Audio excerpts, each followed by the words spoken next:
Welcome. If you want to record sounds in your LG K61, for the first you have to go for the menu, then tap on the essential filters and tap on the audio recorder.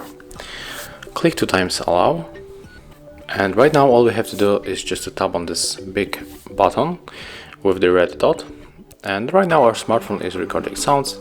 When you want to finish, you have to click right here, and there's our record, so we can check it.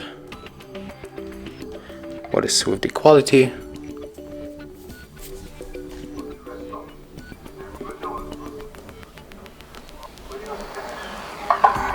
Okay, I have to leave the smartphone because there's this speaker right here at the bottom, and let's check it one more time. We can also speed up this record. We can cut something, we can just share it with friends, or we can just straight delete. So that's how it looks. Thank you guys for watching. Leave thumbs ups, comments, and subscribe to our channel. See ya!